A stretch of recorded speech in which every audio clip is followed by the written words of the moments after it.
Hey guys, Saintsfan here, and welcome back to another GTA 5 video. This one is going to be the final one for the day. I'm going to have a ton more tomorrow and all that. I'll even do another shark card giveaway probably tomorrow, so go follow my Twitter if you're not already. But today what we're going to be talking about are 10 secret and hidden features or details in the Biker DLC that you may not know about. This is one of the few DLCs that we've actually had where we really knew nothing going into it apart from a few features, and because of that, there's a lot of stuff that even now we still don't know. Like businesses, nobody really knows how exactly they work, if they are more lucrative than warehouse and crate missions, but we will find out, and I will definitely let you guys know. So if you're not subscribed already, please do subscribe for more awesome GTA content. And while we're on this topic, it would be awesome if you could just take a second out of your day to leave a thumbs up down below. Hopping into some of the hidden features. I'll start with the coolest one first because this one makes this DLC for me. This one is just so much fun, and it is one of the best parts about this DLC that I'm sure was not even intended. So, the Faggio. I'm sure just because it's the Faggio, everyone went out and purchased at least one of them. I'm going to assume most people purchased the Faggio mod and made it look crazy with a million lights and mirrors on it. If you did that and you're thinking, well, look, it's awesome, it's a little fun vehicle I have, but it's not really practical, it's not useful because it's so slow. Well, that's where you were wrong, at least if you're in a biker club. This really works for any bike, but the Faggio is the one that looks the best with it just because of how outrageous it is. So, the formation option in the inventory menu. Now, I'm not actually showing that. I'm going to be on the Faggio for the gameplay, but another person in my crew, who is the road sergeant, I believe, he actually made the formation and he had it set so where he was the leader. And what this allows is everyone in this little formation or in the circle or the radius of that leader, they get a speed boost, they get the health boost, they get the armor boost, and they get the vehicle boost that will also heal and repair their car. And the funny part about it is, however fast the guy at the front is going, however fast the leader is going, that determines how fast everyone else is going. So you could just put two and two together, and if the guy in the front has a Hakachu, drag, or any of the fast bikes, and you want a Faggio, as long as you stay in that little radius, you'll be going just as fast as him. And it is so much fun to drive.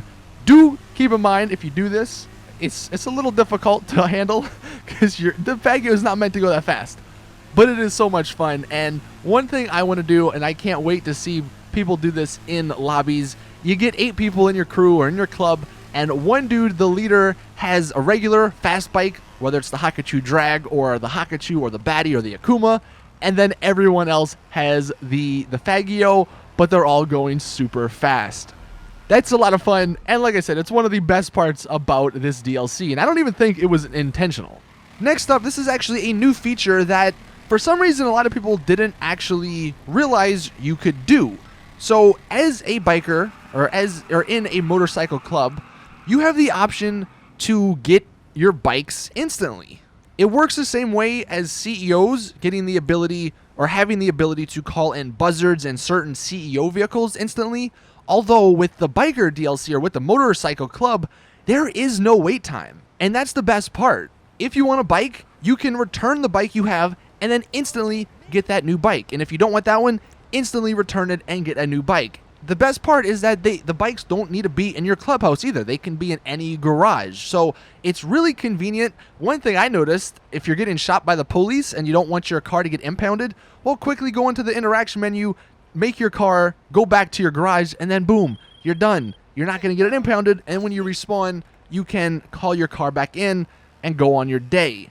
So I know that might be obvious for some people, but some people didn't actually realize how useful that could be. And it also doesn't interfere with the mechanic timer, so you can use the mechanic regularly and still use this instant bike mechanic as well. Another thing that was taken out, unfortunately, and I have a theory on why it was taken out, but I'll get into that in a second. Stancin vehicles. Now, some of you guys may not know what stancin means, but to break it down in a simple term, what it allowed people to do was to lower the cars, lower the suspension on the cars to even lower than the lowest suspension. And it allowed for some really cool photos, snap-o-matics, and it did make your car, it made some of the cars look a lot better. And you actually did this by having non-bulletproof tires on a car and then shooting it in the middle of the rim, and it would just lower the vehicle. But for whatever reason, Rockstar took that out.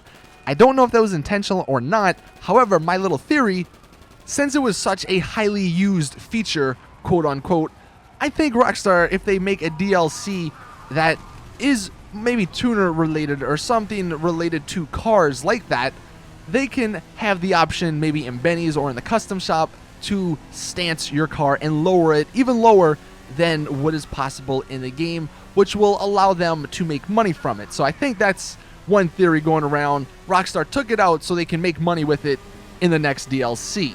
Moving along though, this next one is so awesome, and obviously everyone here knows, if you watch my channel regularly, you know about the helmet, mask, and glasses glitch. And that glitch has not changed. It still works on the pier, but the one awesome thing that you can do is use the brand new helmets and the brand new half masks in addition to the goggles, and you get some really amazing results. This is what makes me excited for this week's episode of Fashion Friday.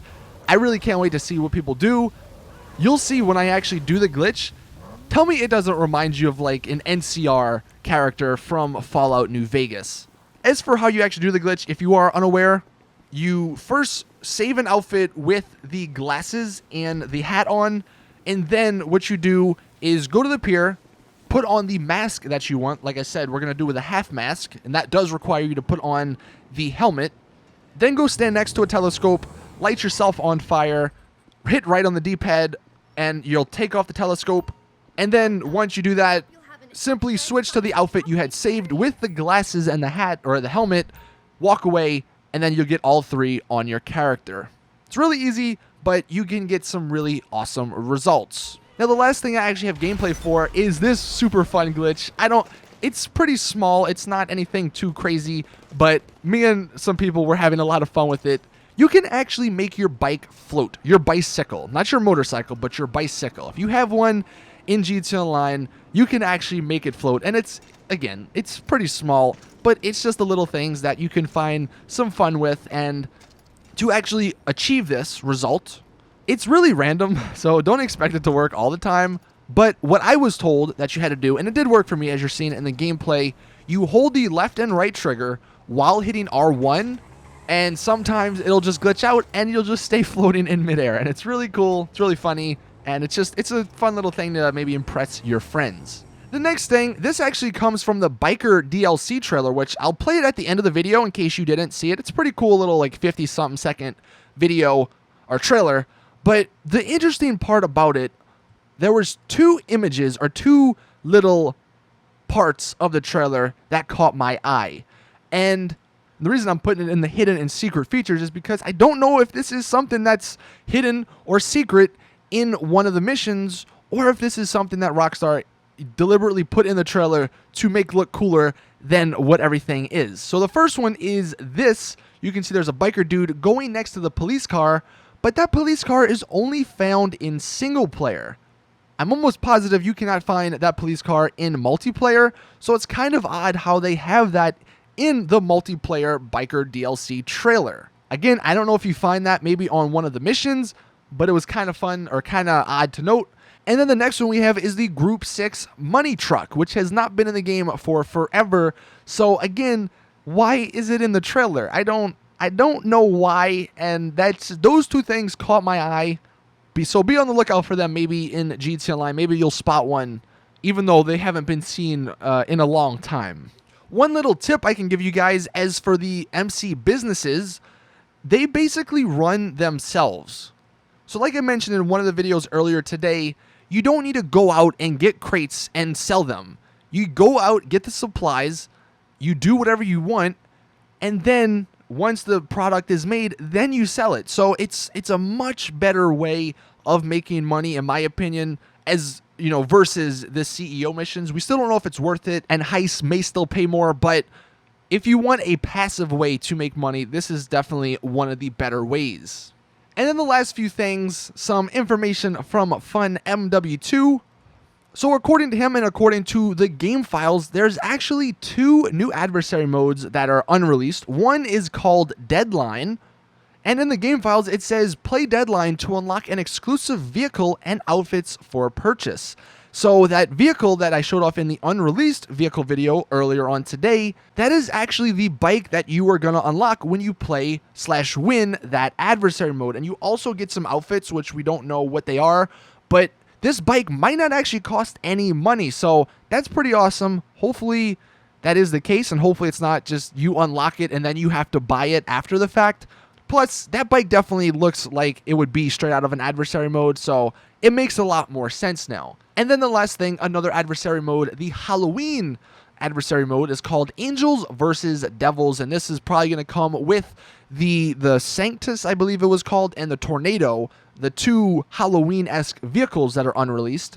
The description says, Angels can only score during the day, Devils during the night. Once a player has scored, kill them during their half of the day to make their team lose a point. So, pretty neat sounding, I guess. It's probably going to be another variation or something similar to the Till Death Do Us Part adversary mode, because that was based off of Valentine's Day stuff. So this is obviously based off of Halloween type of stuff. But anyway, that is it with the video. Thank you all for watching. Drop a like if you did enjoy. Subscribe for more awesome GTA content. And like I mentioned earlier, I'm going to go ahead and play the Biker DLC trailer so you can see it and see maybe why Rockstar took so long to make the trailer. I still don't know why, but maybe you can figure it out.